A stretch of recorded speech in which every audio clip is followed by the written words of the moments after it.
Welcome back to another episode of Arizona Mavericks, where we dive into small business strategy, storytelling, and solutions.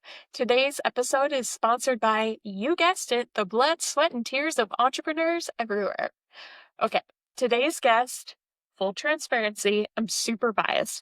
I've worked with Sean Fairchild and the entire VoIPcom team on several projects. And after personally working with businesses of all shapes and sizes across different industries, seeing the best, the worst, and everything in between when it comes to IT support, I can confidently tell you these are the guys that you want in your corner. But don't just take my word for it. Listen to this episode. Listen to Sean's passion and his quality of character when he talks about supporting small businesses. Welcome back, everyone, to Arizona Mavericks. This is Arizona's #1 podcast for small business strategy, storytelling, and solutions. I have a very special guest with me today, Sean Fairchild of VoIPcon. Welcome, Sean. Thanks for being here today. Yeah, thanks for having me, Kate. So, full transparency, I've worked with Sean and his team on several very fun projects in the past. So I'm very biased about him, but I'm so grateful that he's here to share his expertise and experience around telecom and IT. But Sean, for those who haven't had the pleasure of meeting you yet, can you share a little bit about who you are, what you do in your company? So I'm the founder of VoIPcom. We provide telecom and managed services for companies in Arizona and Colorado. We take a real hands-on approach, so we're very customer-centric um, in terms of how we deal with people. We just try to make IT approachable and simple and manageable for everybody. But we run a very large network, and we have a lot of customers. So, our goal is to bring cool and good technology as well as a lot of cybersecurity stuff to our clients in like an approachable, manageable way, so that the customers don't have to do everything. I've been in IT since I was like 15 years old. My dad bought me a computer when I was like 7, back in the 80s, and I've just been doing it ever since. Been just doing telecom, like specifically voice over IP, for probably 22 years now. Started back with some open source software, some Linux systems decades and decades ago, and have built lots of large networks, and just wanted to just start my own company and instead of working for other people. And I knew in business, customer service is what really matters most. Technology is kind of a commodity, and it's really like the human connection that matters. So we find ourselves here today. I think we started VoIPcom 7 years ago with a business partner, and we're making money and very happy with how things are running. I always say when I start with a new company in the past, when I've been an employee, the departments that you want to get in with and get in with very quickly is accounting, maintenance, and IT. And I would say IT is arguably #1. So the way we got connected really briefly for everyone is I started on with a small business that I knew something was broken in the IT system and the phone system. And you mentioned customer service, which reminds me at that time, I was just desperate to find a replacement company that would shoot me really straight, had fair pricing, and would come in to assess the situation and just give me solutions that made sense. And frankly, VoIPCon and your team, I remember talking with you first, Sean. You were the only company that was polite, professional, and could help me in a timely manner. So kudos to you. Thanks. I've been doing this long enough. You can tell by the gray beard. It's the service side that matters. I mean, honestly, like if you can't answer your phone and be responsive to your customers, you probably shouldn't take on those customers. So, that's one thing we've tried to do is scale appropriately where, we can answer our calls and handle things coming at us where we're not like, well, that ticket's been in the queue for 4 days, 5 days. We want things to get handled within 5 minutes, not 5 days. So I appreciate your compliment. And I know you and I both have call center experience and background. Didn't your company start out mostly focused on telecom first and then evolved, or how did that kind of happen? Yeah, we started out mostly doing like, hosted voice over IP and texting. That's where we started. But when you're in that business, especially where we're consulting directly with the customers, a lot of smaller businesses don't have any management in IT. And they're constantly, because we became a trusted advisor, literally because we answer our phones and just gave adequate answers. Customers were coming to us and putting a demand on us for, managed. They're like, you guys need to start doing these managed services. We need your help, because we were giving a lot of it away for free. And so John and I decided, like, okay, we need to add this into the mix. And um, now it's become probably almost more of a primary focus because there's a really lot of demand for it just because businesses are growing. Everybody's got infrastructure, Wi-Fi issues, security issues. Um, Even when it comes down to processes and business flows and information management, people don't know how to structure that stuff. And so that's where we come in and help them just structure, take their business logic, their business plans, and like apply it into the IT, apply it into the phones. And that even crosses over into like marketing and getting more business because I mean, like the phone is probably your most number one tool in business for making money. Um, you know, that thing isn't ringing right, or your calls aren't routing properly. It's a big issue, right? So we take a lot of time to like consult the customers on that and work with them. So And I think for maybe those of our viewers who aren't completely geeking out on IT and computer and phone speak, what I can simply share is that their IT team, VoIPcom as a company, you do everything phones, you do everything computers, you do hardware, software, you have on-site support, you have virtual support. Is there anything that your team doesn't do when it comes to IT services? yeah, we don't want to, we're not so widespread. Like we don't really touch into like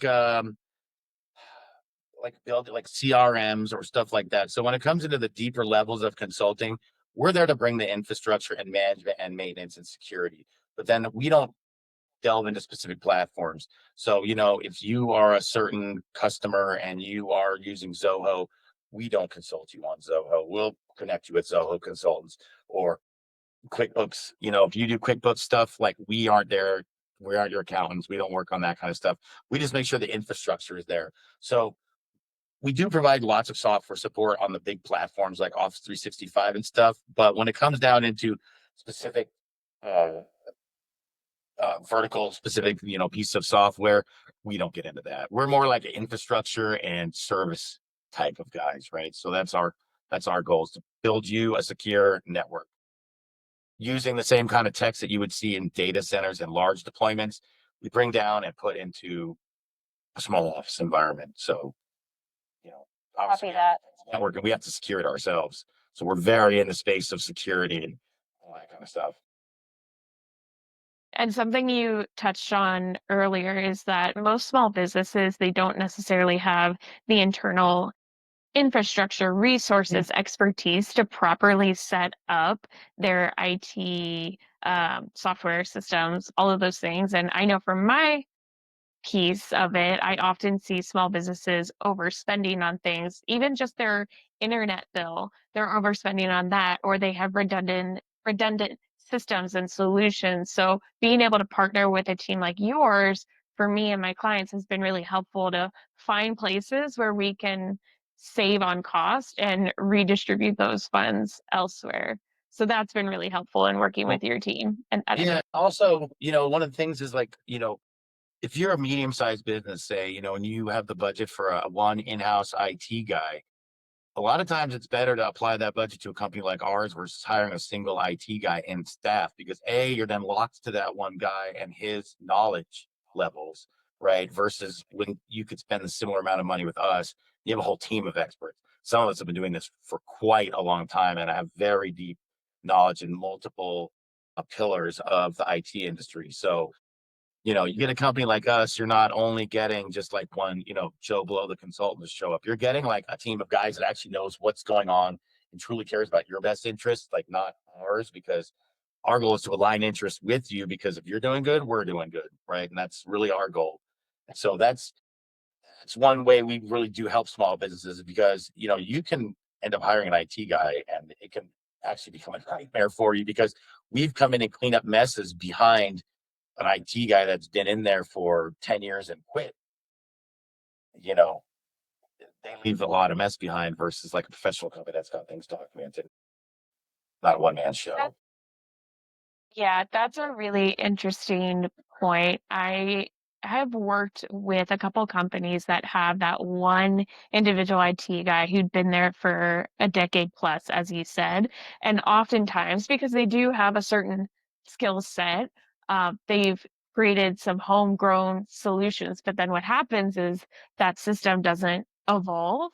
and it's not friendly and doesn't speak with other systems. So there's no integration. Yeah, and then the other thing that happens is you actually, as a business, are putting yourself at key man risk, right? Which is not a risk you want to Yep. necessarily place on an IT guy. It's not like he's the CTO. He's just like, so you're placing key man risk on a lot of times, like a guy making $60,000 a year, and he holds like your passwords and all this kind of stuff. People don't really consider that when they're growing their business, like key man risk and like how is IT tied into that, right? And that's a very real thing for business continuity, growth, right? So you need a company that can grow with you, and someone that's aware of that, right? So we've already touched perfectly on one of the big issues small business owners face or something that they need to consider, that key man risk. What are some of the other things that your team runs into when working with small business owners? They don't have their business logic outside of their mind, meaning they don't have it into systems. Um, I know you're like a systems person from like the coaching level, right? Where you have the coach.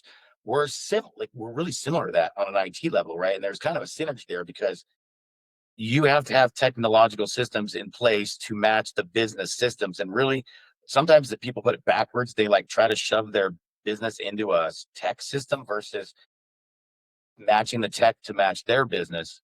So that's another thing that we see happening, right? It's just in the phones, you even see that. People don't even know how to properly structure call flow so you don't piss your customers off or piss your leads off, right? Like they don't answer the phones, they got too much ring time, they don't have proper messaging, all those kind of fundamental just tech things we deal with, right? And then we're not a large business, we're a small business. So we deal with the same things as well as in like lead generation and getting customers in the door and like how to market accordingly. That's all tied in with the technology as well, right? And if you set it up correctly from the start and invest in a great partner in a company like yours, then it could be smooth sailing. But I think where you and I both what we run into, but also where we thrive, frankly, is creating clarity in chaos. So when there is a phone system and phone tree with poor messaging and not structured appropriately, or different, I know you and I worked on a project where servers were out of date and not structured or even not necessarily necessary in some cases. Which kind of brings me to this question of, okay, so let's say I enlist your company's services. What does ongoing support? So we've like fixed all the broken things. How do I, as a business owner, continue to work with my IT company to help me achieve my goals and develop my strategy year after year? Yeah. So I mean, that is literally what we try to do with a company, right? So we bring you on board. We don't look at you like, okay, how many hours are they going to produce for us? We get in a billing structure where it's just per seat based. We don't count minutes, we don't count hours. You come to us for whatever needs you want. And then we have scheduled ongoing meetings with ownership or management to help drive the technology forward or just assess, okay, what the last 3 months look like? What kind of tickets did you guys put into the system? Like, what issues are you facing? How can we help correct that? So it's ideally it's just a relationship that's built, right? So you just have quarterly meetings with us or semi-annual meetings with us. We discuss things with you, and then we're just there as your staff to make sure everything's running properly. And then obviously to respond. Part of like a big part of our package is like cybersecurity and response, incident response. So, if alerts get triggered or alarms get triggered, we reach out and say, hey, why are you trying to solve this program? Or maybe something went into the quarantine and you don't understand why it went into your email quarantine. Will help determine, is this safe? Is this not safe? So, there's like a back and forth. And then because we don't charge by the hour, we encourage our customers to call us. Like we like our customers. That's one thing a lot of IT guys do the exact opposite of what we try to do, which is they get in like a battle with their customers. I don't understand why they want to build these numbers that they want to hit hours. To me, that just seems like it doesn't foster relationships, that it kind of builds barriers. And you want to have like less friction with your customer, right? So our goal was to have like, once you set the price, we just talk to you. You tell us anything you want. We fix anything you want. The scanner's broken. This isn't getting work delivered, whatever. The battery's beeping in the office, right? We'll come and take a look at that for you. It's interesting. I don't. again, I could geek out on IT and phones and things all day long, and truly my experience with you versus other companies is so night and day, but I really appreciate the fact that you hold yourselves to a higher standard. And what I would encourage all my small business owners and all of our listeners to really think about as Sean's talking is that it is so based on the relationship and the needs of your business. He's not trying to sell you on a high cost contract just to make a buck. He's coming with solutions and wants to have you as a long term relationship. And if you, like me, have talked to any other IT company out there, it's not the same. So make sure you shop around and just make sure you ask good questions. Sean, let's just pretend you don't have the capacity to take on any more clients right now. Let's just pretend. What are some other things you would advise small business owners and potential clients to ask of your competitors or challenge competitors before they sign on with a new IT company? Oh, just like what does their average response time look like? Like will they show you? I show like I will gladly show during a presentation, like, hey, you want to look at our ticket system real fast? And I'll go into it on a screen share and be like, hey, this is our average ticket response. Like you can see right here, like how transparent are they? How willing are they? And are they selling you it's kind of an old school term, but FUD, right? Like fear, uncertainty, and doubt. They're selling you on FUD, like forget it. Like you want someone that's going to talk to you about solutions and orienting you correctly, not orienting you in the problem universe, but in the solution universe. They're talking if they're always thinking about hours or like what's the bill going to be, or like if that's kind of how it's going to be with them, that's not someone you want to deal with, right? You want someone that's just going to be real straightforward with you, and someone that'll frankly tell you no, right? Like you can't do that, you shouldn't do that, right? And if they're just a That bunch of yes guys and they're just going to do whatever you say, then I don't know, maybe think twice about them, right? You want to think somebody's going to talk to you like a person, not not making a pitch on you, right? It's one thing I've learned in business because I'm a software engineer. I didn't know nothing about getting sales or customers. I always thought sales was all rough, and I mean, honestly, it's what drives everything, and it's all people, right? So sales is people, business is people. It's all relationships, right? I mean, in the end, like another person has the money that you want to earn from them. It's not. It's a person. You've got to relate to them. You've got to give them a solution. Got to be nice, right? They don't seem nice. Definitely get rid of them, or don't talk to them any further. They can't laugh. Get out of it. That's it's so easy, and you touched on something that always makes me laugh is the idea that the word sales, fair or not fair, has kind of become a dirty word. People don't necessarily like the idea of being sold on anything, and people that have a product or service to offer don't like the idea of selling someone. But the reality is, we've all got problems. We all need solutions. VoIPcom offers solutions that are sustainable and easy and straightforward, and as you said, transparent. Think that we everyone could use a little bit more of that in whatever industry we're shopping around in. It's not just IT. yeah, exactly. The transparency should be number one. And if it feels shady, it probably is, and if it feels transparent, it is. If they've got lots of fees, if people are charging you fees, that's not right. I fear for some of the small business owners that I work with, particularly the ones that are a little bit more experienced. Especially, I'm in the East Valley here in Arizona. There, it's all 55 and up community, and frankly, not everyone loves technology. Not everyone trusts technology, and sometimes I have these conversations with them about IT and software and artificial intelligence. We'll get there, and I just feel for them because it's such a foreign concept and they aren't comfortable with it. So I know that they get sold a product or a package by someone that doesn't solve their issues. And then I have to help unravel that. And then I have Yep. to call you, but it's unfortunate. It's an unfortunate situation for sure. Yep. Yeah, absolutely. I mean, there's been a huge curve of the technology, and if you're over a certain, but what's funny? There's some old dudes and some old ladies that are super on it. Like they're just as like they know everything. There's like no issues. You can talk to them just like you can talk to a younger person. Then there's some of the older generation that are very neophytes. Like my in-laws, they don't even have they don't even have cell phones, right? Like it's 2025 and they still have like a landline at their house. You know, they're Oh not my bad God. old. They're in their late 70s, but give me a break, right? Come on. I do not consider myself a tech expert by any means, so everyone is an individual for sure. I mean, both my parents have iPhones and I don't have an Apple product.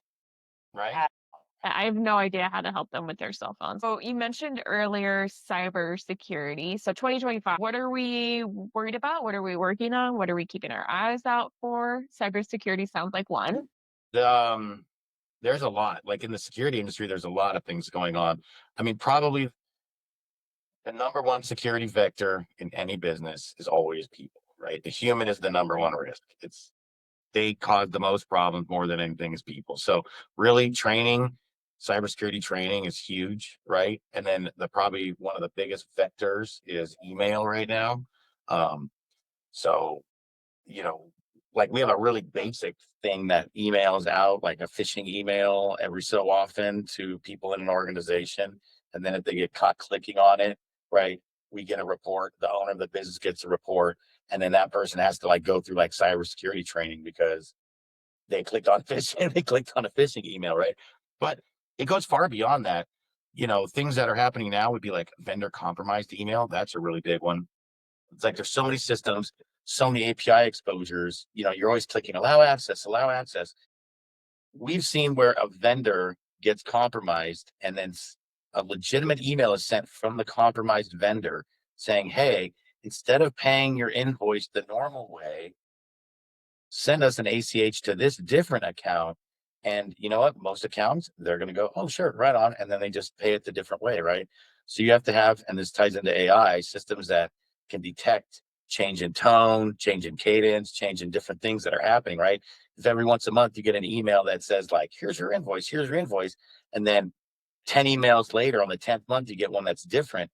Your email security system should be able to detect that. And it should say, you've received 9 emails in the past that looked this way. This one doesn't look the same. I'm going to put this in quarantine. I'm going to deem this suspicion. Even if it's come legitimately from the legitimate sender, it's still a hack, right? It's still a phish. It's still trying to compromise you and steal your data, right? So, I mean, that's a big one right now is just coming through email. Obviously, people still click links, like they type stuff in. Story that is so perfect for this, and this is in the dark days before I knew Sean and VoIPcon, so this is years ago. But perfect storm, small business, online business. I was in a sales role and I worked with a lot of different nonprofits. Also, the IT gentlemen that were in the business had been there for years, very homegrown systems. Now, to be kind, they had some systems in place, but things went super squirrely. So I didn't know it, but someone with a nefarious intent, they got into my email and they sent out a 300 address blast to all of my clients, encouraging them to click on a link for a promo, take advantage of the promo, and pay the invoice from my email, like with my name and my signature, which was so like, partially crafty and impressive because it got some of them, and we cleaned it all up and we fixed it, but I will never forget that moment because for me, as a salesperson who had built up a relationship with those clients, it was so heartbreaking because I felt like even though it wasn't my fault, I didn't click on anything I shouldn't have, they were just crafty. I feel like I lost trust with those people and put their money at risk, and it's just so crappy that this is the day and age we live in that this is happening, but it's a sincere issue, and I don't know that enough people talk about it. Right. And the thing is it sucks, because like I was around before the internet began, and I, was like in the heydays of the internet, working for internet providers in the '90s. It was a wide open, like everybody trusted, like all systems trusted everybody, and now it's turned into nothing. And in reality, in a business now, you have to implement what's close to zero trust as you can, which is like nobody trusts anybody or anything, and you shouldn't, right? You Yeah. should have systems checking your email, watching outbound emails to make sure those match properly, that it's not you sending out the outbound emails, right? You should have systems in place if you're medical to make sure your outgoing emails are automatically encrypted because that's HIPAA rules, right? Lots and lots of medical offices don't follow those rules, but That's like a requirement. You have to automatically, but you have to encrypt outgoing emails that contain what's PHI, patient health information or personal health information. Lots of them don't, right? So you need to have systems in place to like supervise the other systems. And then you have to have systems on the machines to create a no trust environment where software can only do what you tell it to do, not what it wants to do, right? Because someone's going to want you to click a link and open a PowerShell script and go out to some random web server and download a virus. And then all of a sudden you're crypto locked, right? Because you can't stupid link. It's a wild Share west the world link. now. You can't trust anybody. And what's funny is recently, like in 2025, like the very end of 2024, coming in, they're implementing a lot of new stricter HIPAA rules, right? So before there used to be a lot of like the term they didn't use was required. They would I forgot what the exact term was, but it was more like recommended or should happen. But now it's like required, required, required. And there's a lot of steps that now have to happen.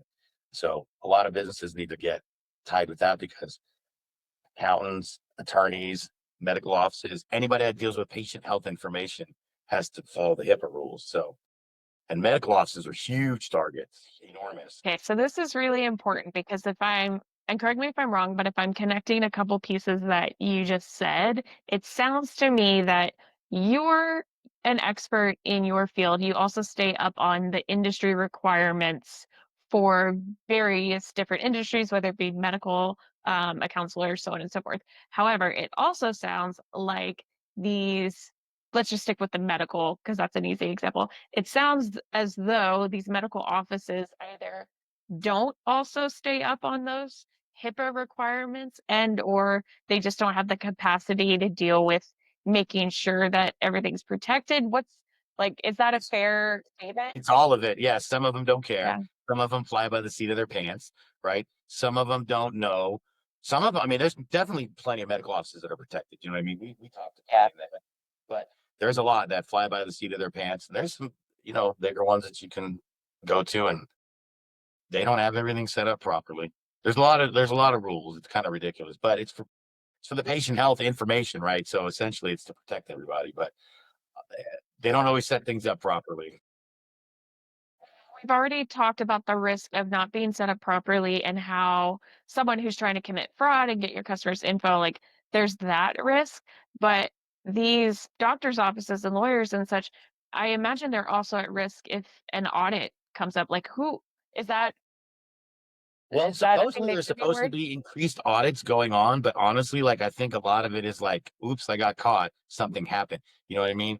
Now you get looked at. That's usually what it is. It's a response. I mean, it's like crime, right? You look after the crime. The police come in after somebody was shot, right? It's how it's going to be after the data was stolen.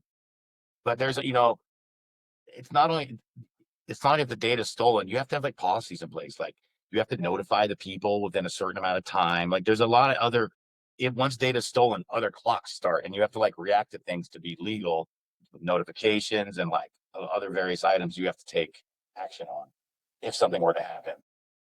So it's much better to be proactive and just do the work and set it up right and not play this what if game because as you so eloquently put it, it starts other timers and clocks and those sound like nightmares that no one needs to be dealing.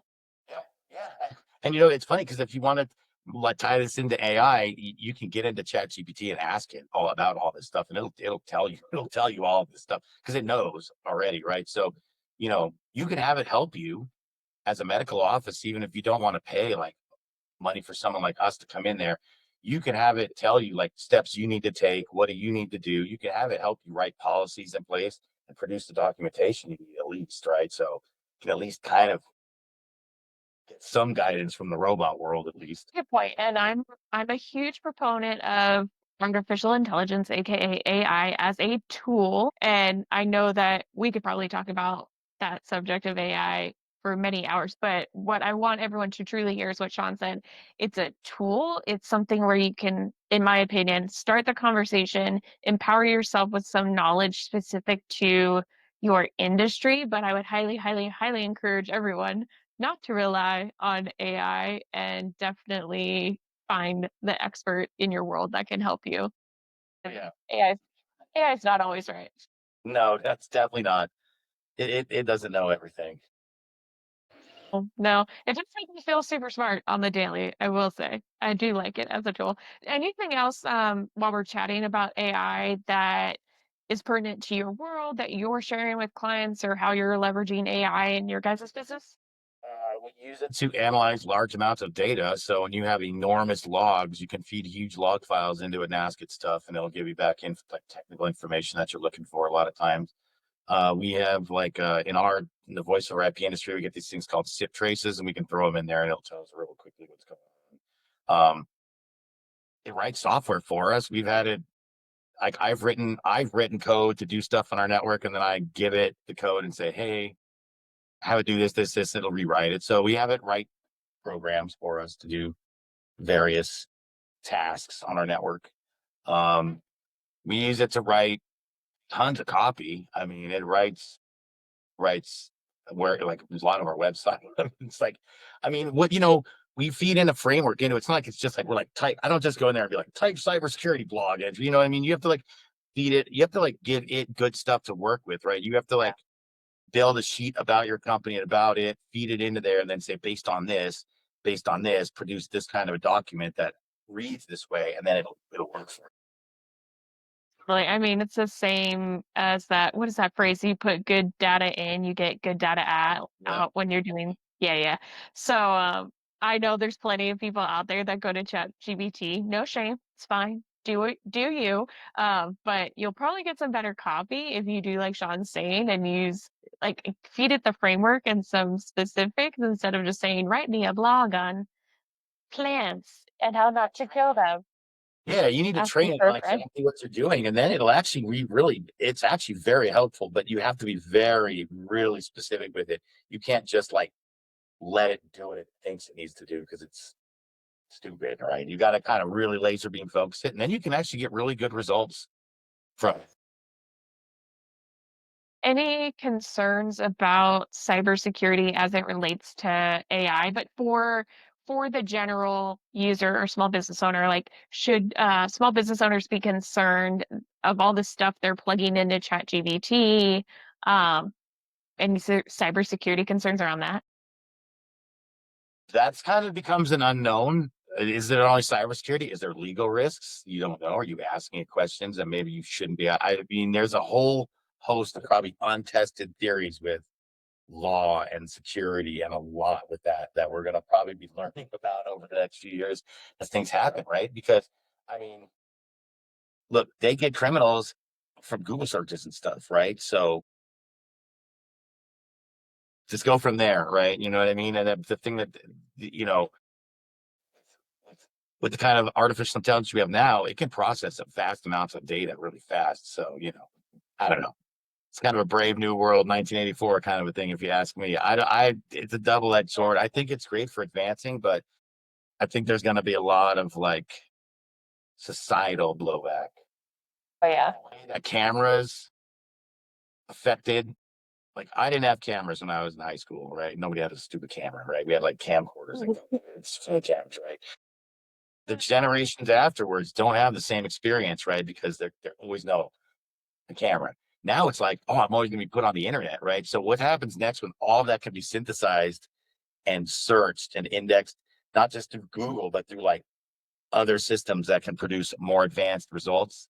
I don't know. Security gets really scary at that point. Yeah.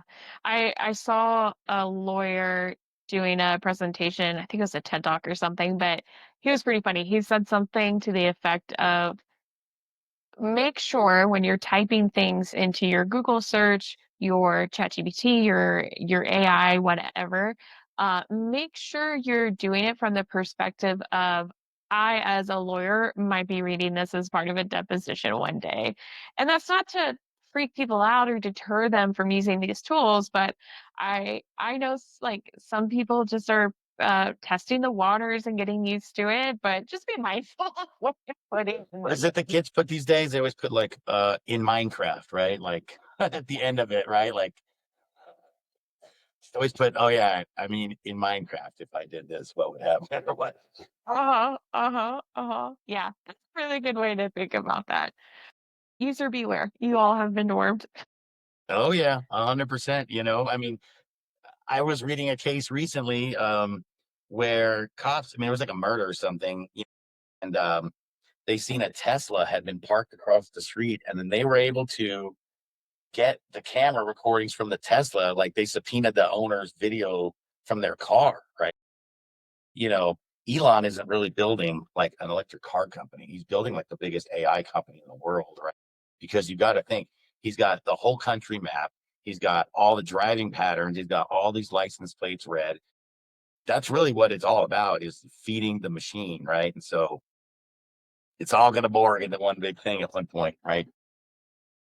Yeah, love him or hate him or feel any way about him, I think what he and his companies have created and done for technology and society and the world at large is crazy. It's just so fascinating.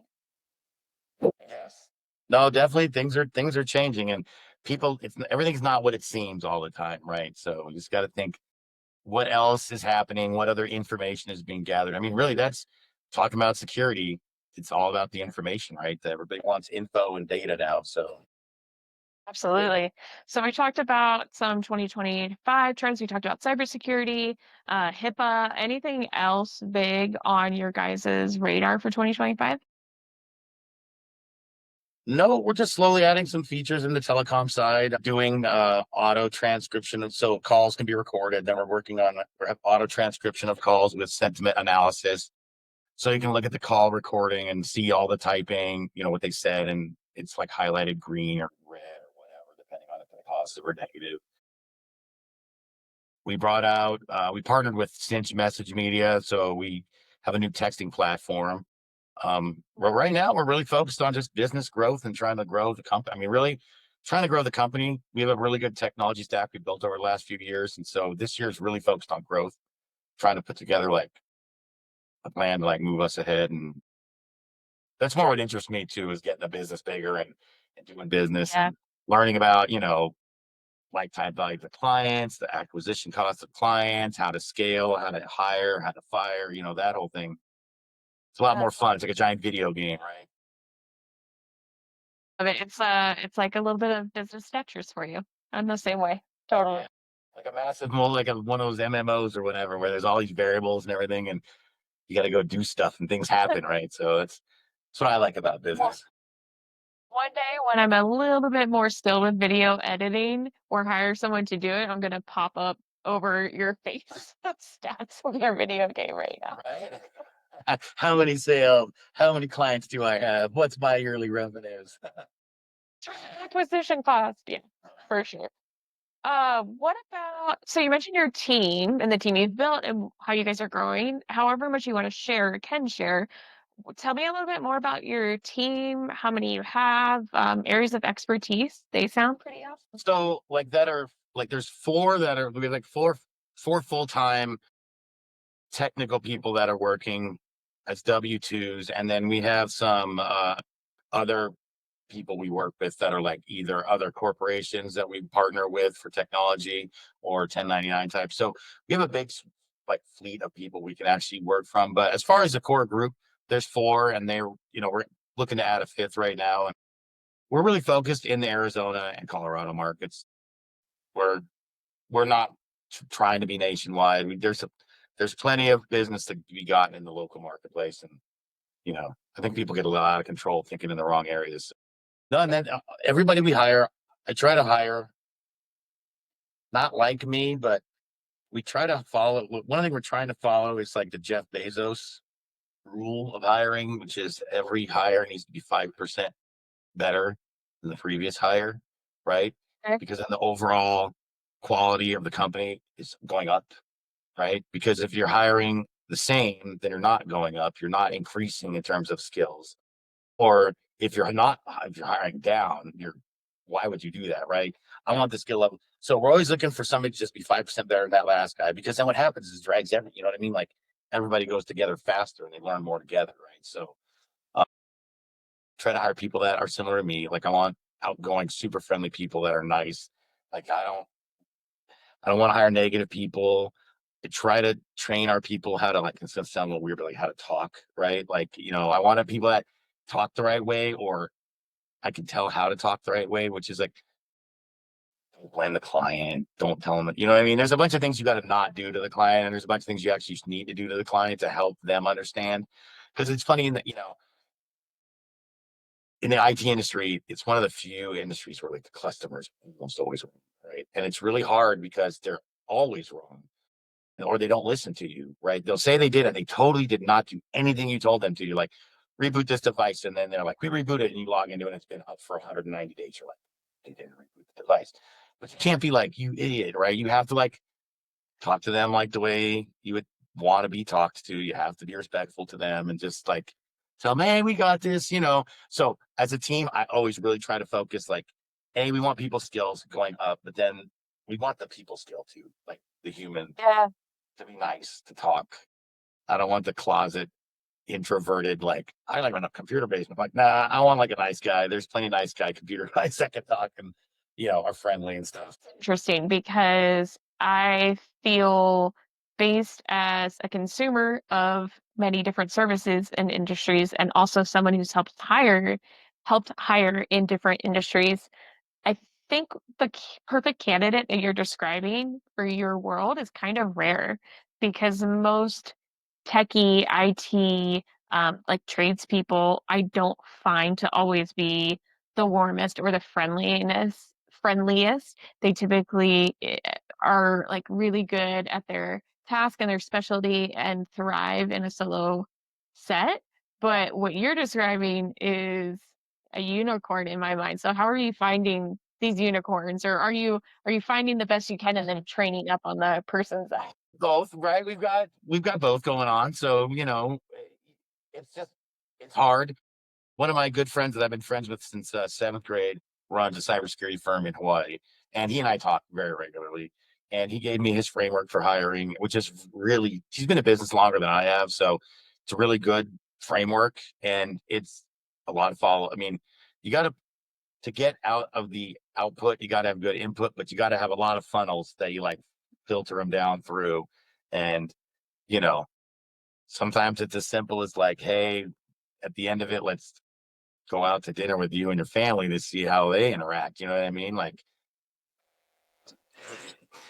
it's hard, especially in this day and age. People don't want to work. It's hard, but you can find people out there that it's you Yeah. just gotta dig around. It's just like sales, right? I mean, it's the same exact thing.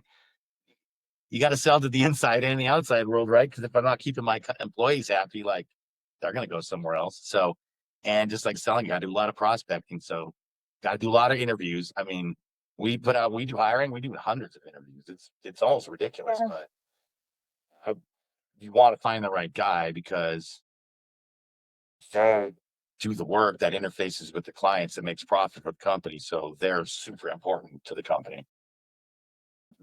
Hundreds of interviews. I wouldn't even guess that you would have enough candidates for those types of roles. But then again, that's based Crazy. on limited knowledge. Oh man, we put LinkedIn ads out, and then within a week we'll get like 400, 500 resumes. Nice. Okay. I don't know if that's nice or not. It's kind of like discouraging in a way.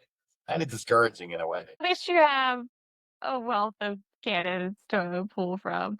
No, I totally get what you're saying. I mean, yeah, it's not uncommon. Once you run those paid ads, everyone comes out of the woodwork, whether it's LinkedIn or Indeed, and then you end up getting the same people. It can be quite the nightmare. But well, I'm curious. You know that phrase, "slow to hire, quick to fire." Yeah, yeah.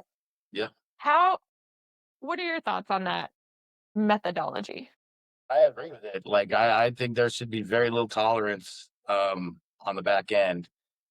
And I think hiring is a good process. You know what I mean? Like, my other friend, like, that gave me the interview framework. He has another saying too, like, always be hiring, right? So he has like a multi-phase, and he's like, I've always got at least 10 people in phase two that he's like working on, right? So, I'm not as busy as he is, so I'm not quite that aggressive, but I do agree with that. Like, you got to take your time to bring on board people, but I'm like, I'll trust you until you like prove you're not trustworthy. And then it's like, you got to go. We'll get somebody else in here, right? Like, you know, it'd be hard for me to fire somebody. They'd really have to like lie to me or be, I mean, if somebody slacks or makes mistakes, that's not something we'd fire for ever. But, if somebody's like lying or deceiving or snitching customers on the side or doing something after hours they shouldn't be doing, I'd be like, see ya. We'll get someone else. It's interesting. I really, when I reached out to you wanting to have this conversation, I was very focused on wanting to talk about the services you offer and the importance of having a great IT partner. But based on today's conversation and talking about your business acumen and the growth of your business, I think that you have done a great job building your company as a small business owner. And I'm curious what you can share for other small business owners out there that might inspire them because you very clearly are, whether it be networking or having mentors and colleagues, like what do you attribute your business growth success to over the past few years? Okay, I'll probably say things that might piss people off, okay? Because like it's gonna be ridiculous. Do it. Do it. Right. So I knew nothing. Like I am a software guy. I liked to be the one that would hide in the dark room with a little team, be like, we're not those stupid sales guys. Then once I started the company, I realized there's a whole skill set that I lacked that I did not know what to like. You think you're smart until you learn you're not smart, and then you're like, I'm really stupid, right? So I had to learn the whole like how to grow a business, how to do all this stuff, right? And I'll tell you, the first thing I remember is I remember maybe 9 years ago, before we even started, I watched Grant Cardone do some cold calls live. I was like, shit, okay. And so when we started the company, I was like, well, I know what to do. I seen this guy Grant Cardone do this before. And if people hate Grant Cardone for whatever, he's right.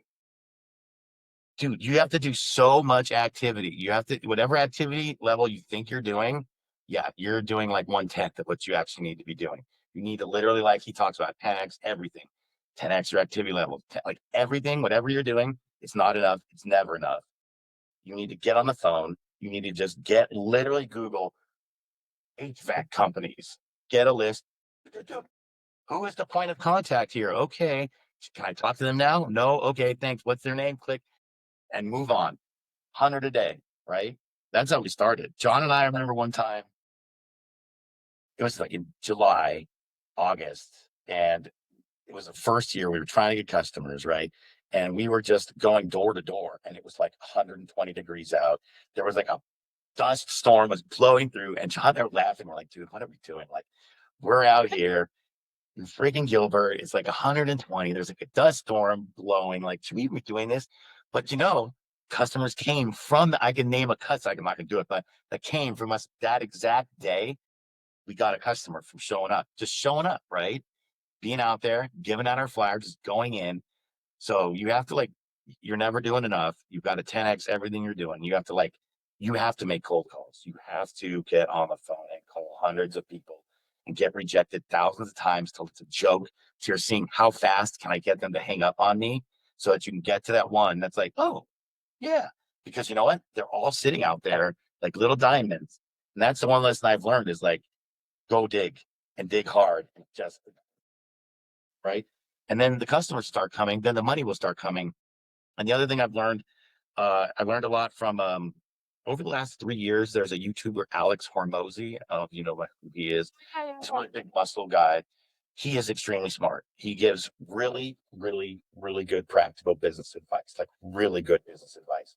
And he had the 100 reach outs a day. I'm sure other people have said that, but he has really good approaches to everything. And I've just learned a lot from him, right? Like you can buy your customers, right? You can spend money on them up front because what you're looking at is the LTV. You're looking at how long is this customer going to pay me for, right? So you just got to you got to build the mindset of a business owner, not an employee. And you got to build the mindset of a hustler and a grinder. And I know people hate that. It's a bad word nowadays and all this stuff, but you got to put in the hours like big time. You gotta be like obsessed. It's got to become like the only thing you're thinking about. Like my wife will be like, "You need to get off that phone, writing business emails. You need to stop thinking." My wife will be like, "I could tell you're thinking about work right now." Yes, I am. Right. That's a bit like you have to think like an owner. You have to you can't have other focuses. Like you can only have the one, and you can't have 10 businesses. You got to have one. You can't. You know what I mean? That business has got to serve like one. one avatar. You can't be like, I got to serve 10,000 people. No, you got to focus on like, who am I trying to get? What am I trying to get? What am I selling? That's why when you're like, you do all this IT stuff. I'm like, we don't really want to focus on doing too much. It's telecom and like managed services, right? Like those are like the two targets we're trying to like aim at. And then even within the managed services, we're really trying to focus like get in a niche, right? There's that whole riches and niches thing, right? So you got to get in a niche, medical, legal. That's where we're kind of focused right now. So Nice. you just got to get into business, focus on it. You know, I love it. I thought it was like the stupidest thing when I started. And I'm like, wait a second, this is like, it's like a whole level up that you can teach yourself. It's like a whole, you just have to learn, let it teach you where your deficiencies are and learn and then take action based on that and do a lot of stuff. Yeah, we're absolutely going to have a part two. And I'm so glad I asked you that question because the passion in which you speak about your business and your growth and mindset, I've I love my networking groups. I love the colleagues and relationships I've built, particularly over the past 3 months. But what you just said about the hustle and the grind, um, I think that with the amount of social media out there and technology and AI, people have forgotten the importance of the grind. Like, I'll go out in Apache Junction in my hood, in my cowgirl boots with business cards and just like show up and talk to business owners and no one else does that. I'll make those cold calls. I go to the networking things too, but I there's just a heavy emphasis right now on providing webinars, which are great and those are important. Even doing podcasts, there's so much out there, but I think you hit on a really key point that people are forgetting just the importance behind the grind and the door to door and the cold calls because you can't replace them. You just And honestly, business ownership is lonely, man. Like it's a hard, lonely freaking thing. Like people don't realize what they're getting into. You and I are I'm sitting here 7 years later after being in business, done thousands and thousands of cold calls. And I can talk to you that like even doing business with you is a result of just that activity level. I don't think I ever directly cold called you, but it was the guy that was in a spot before you that I had cold called and we had talked to and formed a little relationship with. We'd never done any business, right? And it's just you've got to get out there. You got to get your name out there and you got to build momentum, right? An avalanche doesn't start as an avalanche. It starts as like one little snowflake. It's the wrong spot. And then it all goes, right? yeah. I don't I, I know everyone loves a deal and a coupon every once in a while, but people aren't buying into low cost services and like you have to build relationships. People have to know who you are. Oh, and the other key point I wanted to make just about the wonder that is social media and everything online and webinars and things. All of that is great. Having ads, paid or organic, are fantastic. For us in particular, and I'm totally open to your feedback on this. Um, for me to go and do like a paid ad on social, I will absolutely get some traction and clients, but I also know that my niche client is a solopreneur that's probably stuck behind the line at his restaurant or stuck in exam rooms all day. Like, he's not on social. He's never going to see that ad. So those target clients for us and identifying that niche, as you said, is so important. And just be careful where um, we're spending our marketing dollars, right? Because people might not see them. Yeah. Well, I mean, it's like, a lot of things I've learned that like it builds, right? So like one of the things recently I've been trying to apply is like you can't measure things, you can't track things you don't measure, right? You need metrics to measure, right? And so then the metric becomes like, hey, let's feed all our clients into a spreadsheet and see what the biggest ones are and what industries they are, right? And then let's see which ones are the easiest to convert. Okay. Maybe I need to go get 10 more of those instead of just firing off, trying to get everybody. Do some analysis. What do you got in front of you? What's already worked? Do that, right? Why it's already worked for you. Keep doing it. Do more of it. Do 100 times more of it, right? That's literally what we're trying to focus on this year is kind of like honing it down because like the first 7 years was just scrambled, right? I mean, and it's still a scramble. Business always feels like it's like a scramble in a way, right? But I mean, the first 7 years was really building up a momentum to where I could sit and do an interview with you, right? Where I'm not like on the phone, right? You know what I mean? Like, so it's very Yeah. interesting business, right? Because what it really it's all about people, though, right? Like, because in Mhm. the end, someone else has the money that you want, and you got to give them value in order for them to give you the money, and you've got to. They're not just going to do that, so then you have to figure out how to establish relations with these people, how to befriend them. You know, it's a whole skill set people don't realize that they don't have. I sure didn't. And then, I've been working on building it. And build it you did, my friend. I mean, again, if any like, one of the biggest takeaways I think from this conversation for people is it's the IT and software expert slash nerd, I say that lovingly and respectfully, he's telling you to build your people skills. There's no way to avoid it.